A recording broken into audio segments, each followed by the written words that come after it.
Still tuned in to the Friday edition of the nation's most revered breakfast show, Good Morning Namibia. The Southern African Development Community's Ministers of Agriculture, Food Security, Fisheries and Aquaculture appointed the Chief Executive Officer of the Namibia Fisheries Observer Agency, Mr. Stanley Ndara, to the Board of Directors of the Monitoring Control and Surveillance Coordination Center. To talk to us about the new appointment, I'm joined by the gentleman himself, Mr. Stanley Ndara. Good morning, sir, and welcome to Good Morning Namibia. Good morning, Denver, and thanks for having me. It's been a busy week for you. Before we get into the business of the day, you, of course, were also in the capital to attend the Public Enterprises Chief Executive Officer Forum engagement with the Vice President of the country. Your brief takeaway from that event this past Wednesday?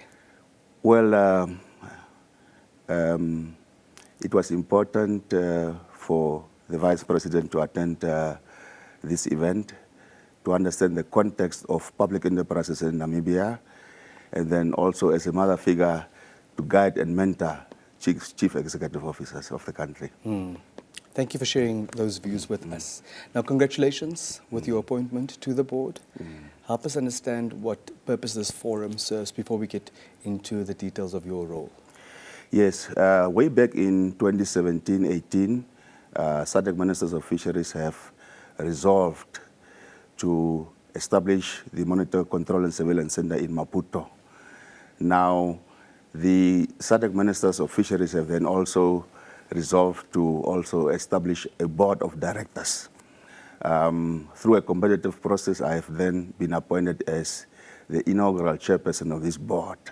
So it's a first for Namibia, it's a first for SADC region. The center will be based in Katembe, Maputo.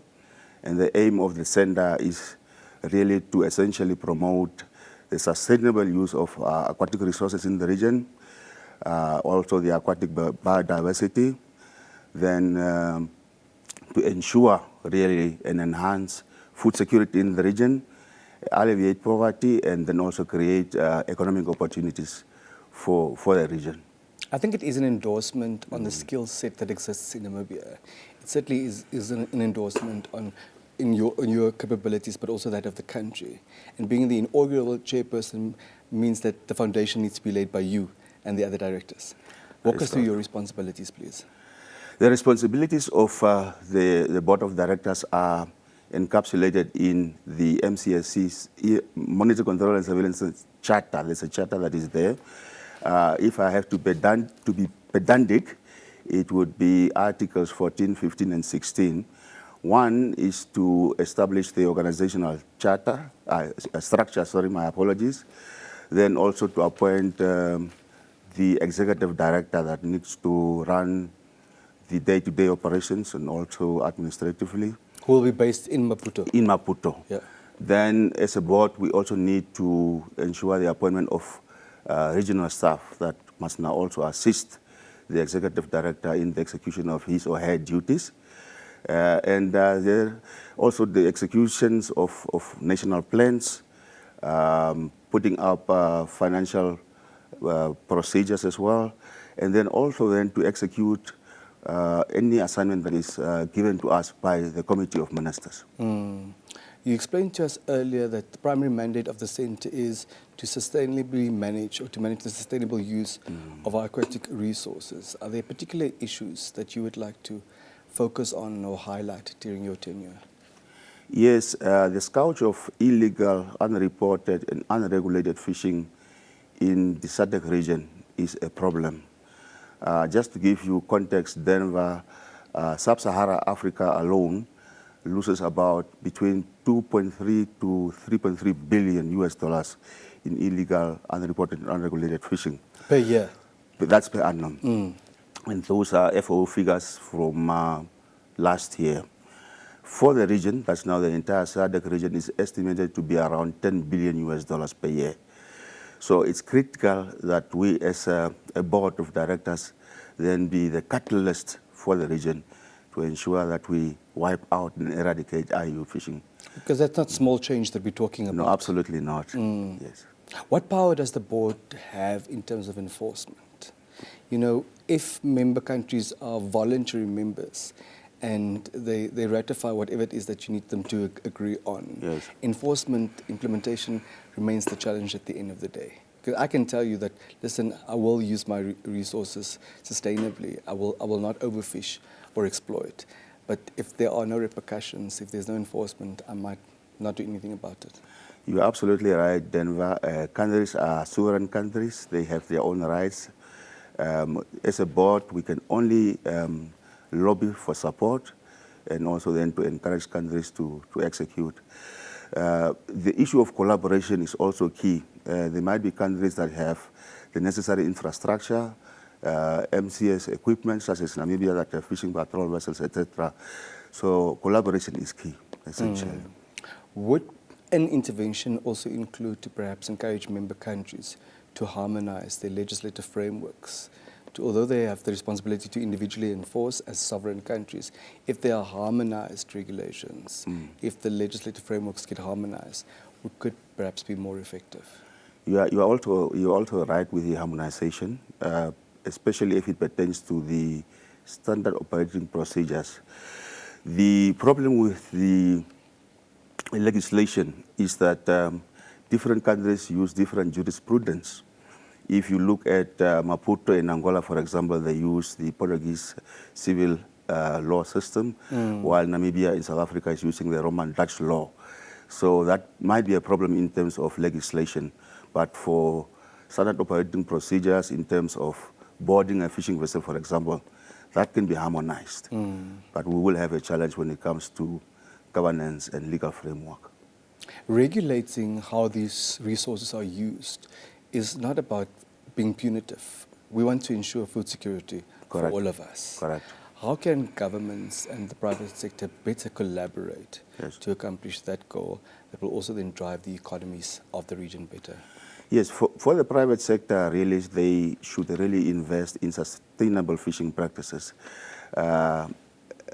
When we're at the CEO forum, people were talking about AI. I think you also mentioned that. So we need to start with innovation, also fishing vessels that are light in fuel, and also use robotics. But and government must then also pump more money into MCS activities. If you root out illegal fishing activities in the region, you will obviously have an oversupply of the resources, and that can lead to better food security in the region. What ultimately will monitoring and surveillance entail, and how are we to accomplish that, again, against the backdrop of the countries being sovereign countries? It's a difficult one. Like I said before, we don't have enforcement powers as a board of directors. We can only encourage member states to execute the MCS activities to the best of their abilities.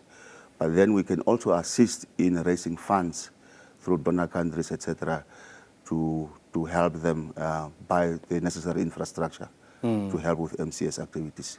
Now, apart from the pressure on resources, apart from the pressure on infrastructure, apart from unregulated and illegal using of the resources, which are the other challenges that you face? Yes, lately we have discovered that fishing vessels are used as a conduit to transport, for example, contraband. There's also the issue of human trafficking that is now also picking up. So people then use these fishing vessels to do other things. And that is a problem for the region as well. So intelligence then will tell you that do not only look at fishing activities per se, but also concentrate on other areas. That means collaboration with stakeholders such as law enforcement agencies is also critical. All law enforcement agencies and relevant stakeholders should really come together to ensure that we eradicate all the fisheries crimes in the region. You attended the orientation session on the 20th of June in the Mozambican capital. Talk to us about what transpired there and what the way forward entails. Yes, it was quite an interesting orientation. The board of directors is constituted through different member states, some of them inland, others coastal, and then also island member states with different expertise. So the take-home message that we got there is to hit the ground running. The center is being constructed in Katembe, Maputo. So that's the first phase. Now we also need to help raise funds, mobilize resources so that the center can host the multinationals that are going to operate from there. Remember also, we are starting on a clean slate, so there's so much to be done. A blank canvas. Yes, tabula rasa. Yeah, but that's exciting as well, as daunting as it might seem. Yes, it is challenging, but also very exciting to head this institution. You've been away from your coastal office for the week, and I'm sure you need to return to attend to urgent business there as well. Before we let you go, any final thoughts this morning? Well, I am very thankful for the opportunity, also for Namibia to have endorsed me for this auspicious position. There are also very positive stories in the region, and that as NBC must be promoted. So we are very grateful. Thank you so much. Thank you for your time. Congratulations once again, and good luck with you and your director's tenure. Thank you very much, Denver. Safe travels to the Namibian coast, and we look forward to engaging you again on these matters. Thank you. Appreciate it. Mr. Stanley